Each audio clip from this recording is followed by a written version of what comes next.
Tijdens deze coronacarantaine bel ik deze weken met kunstenaars over de hele wereld. En vandaag is de beurt aan Britse bestseller-auteur Ian McEwan. Vanuit de Cotswolds in Engeland spreek ik zo meteen met hem. Hij wordt de nationale schrijver van het Verenigd Koninkrijk genoemd. Hij is 6 keer genomineerd voor de Booker Prize. Hij won hem ook 1 keer. Zijn beroemdste romans zijn Atonement on Chesil Beach, Amsterdam en Saturday en nog veel meer. Een paar weken geleden verscheen zijn novella Cockroach over de Brexit. En hij zou ook bij mij te gast zijn een aantal weken geleden in het tv-programma Mondo. Maar door de coronacrisis ging dat helaas niet door. Hello Ian, I'm so honored you're here and you want to have this talk with me through Zoom. Yeah, it's a great pleasure for me. Pleasure is mine. The UK and the Netherlands were sort of in the same situation in Europe. Yeah, we're not the French. No. Monsieur, we don't say that.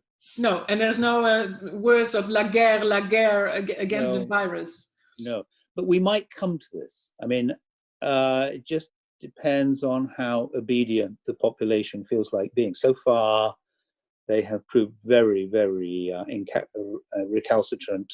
Yeah. Over the weekend, we had beautiful weather. Everybody was in the parks. And in the morning, the Monday morning, they're all packing into the tube train. Mm-hmm. People have to get to work. Many people are self-employed, and so far they don't have protection from the government. So we are going through things that we could have been going through in January. Yeah. We're doing them now. We don't have all the protection for the hospital staff we could have had. We don't have the testing kits. But I've seen this same story in Italy and the States. It's a common thing. Generally, Nadia, in Britain, at least a big chunk of the population, not the majority, but a big minority has been ahead of the government. Really? So the government was still saying, yes, please go to football matches. But then the football matches cancelled themselves. Yeah. In business, people were cancelling meetings, literature, and so on. Boris Johnson is a right-wing libertarian who is very reluctant to impose the state on people. So in a way, this is not really his kind of game. It really needs, you really need a kind of autocrat. I think the Chinese, you need the lash of a whip of a repressive state. Really? That would be a good thing. So it's our virtues that are undoing us, really. Mm-hmm. So it is an extraordinary situation. And if there weren't so many deaths and illnesses, one could almost cast it as a comedy. But it's not, I'm afraid. It's a terrible situation. Already our hospitals are filling with terminal cases. Family are not allowed to go with the ill person into the hospital, so they're dying alone, like as in Italy and elsewhere. It's as if we have stepped through the mirror in Alice in Wonderland, and everything is turned upside down. Yeah. And we are having, I think, very interesting conversations about what good might come of this. Yeah. What good might come out of this, you think?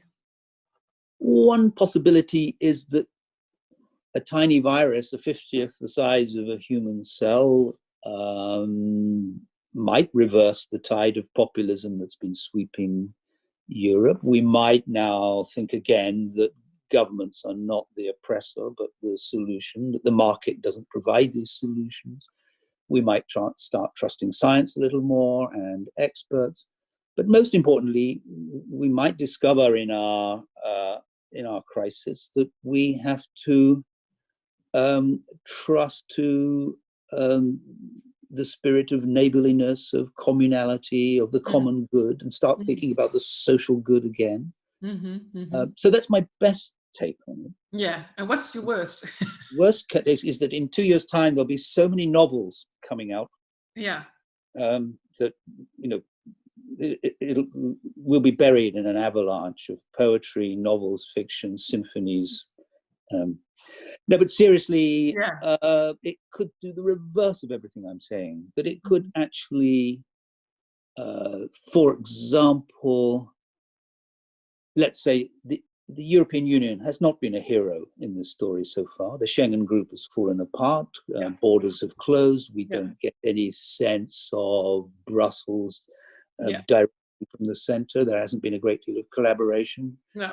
One country wants masks from another. That country says, no, we need the mask ourselves. So it might be a reinforcement of the nativist, populist push. So it's everything to play for, I think.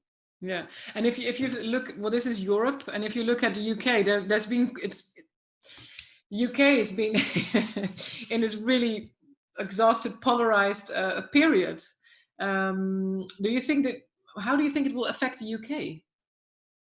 Well, again, if I feel like I'm in a sort of Borges story, the Garden of the Forking Paths. So down one path, I think we'll find the division in the country suddenly seems so irrelevant to what we're facing that it will all be swept away. And actually, we will rediscover our best selves, just as the Italians are doing, singing from their balconies, helping each other out. Or we will find that people are killing each other over a roll of toilet paper in the supermarkets. And my best guess is that it'll be like a kind of braided rope, that the best and worst of us will be braided together into a single story. And how do you personally deal with this isolation and this quarantine? Well, I think this is a great test of the population. Have you got an inner life? If you don't have an inner life, then you're going to get very bored and fretful and depressed. If you like reading and if you like writing, then of course this is a perfect occasion. I mean, writers spend their time anyway trying to avoid people and get on with their work. Last year, I did a lot of talking in all kinds of places, and I thought in 2020, I just want to stay at home. But I saw that I already had 10 engagements that were historical, and at a sweep, they've all gone. So again, if it wasn't for the fact that people were getting very ill and dying, I would regard this as a wonderful possibility. But I think that we are going to have to contemplate what it is to be in this time with the gift of consciousness. I have a few questions about your novella, about Cockroach, which also came out in the Netherlands a few weeks ago, which was, I think, the occasion of your visit, right? It was indeed. Yeah, it's political satire. A cockroach turns into a PM and takes on the most absurd political project. What made you write this? Well, two elements that got mixed up. One was total despair last summer, the whole process of self-harm. And then coming the other way was a sort of spirit of laughter. This was just too absurd. We had passed the stage where anyone wanting to leave was giving any reasons.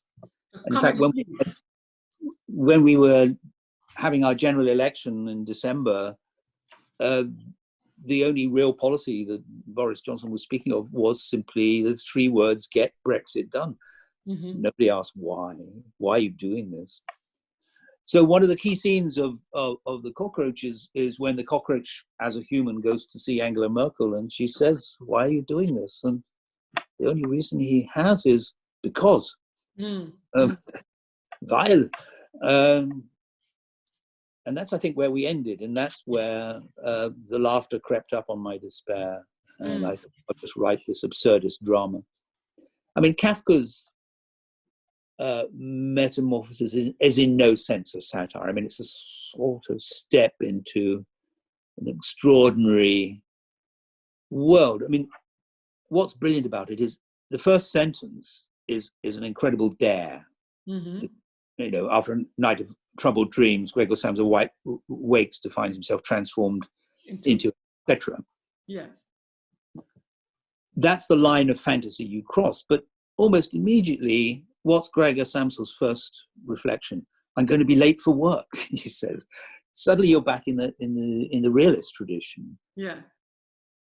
And that's what I was trying to do here. I tried to write a novel in a sort of Trollope-like political real tradition, simply by starting with a fantastical premise. And if you can buy the premise that a human could wake up as a cockroach could become a human, then you will be able to carry the rest.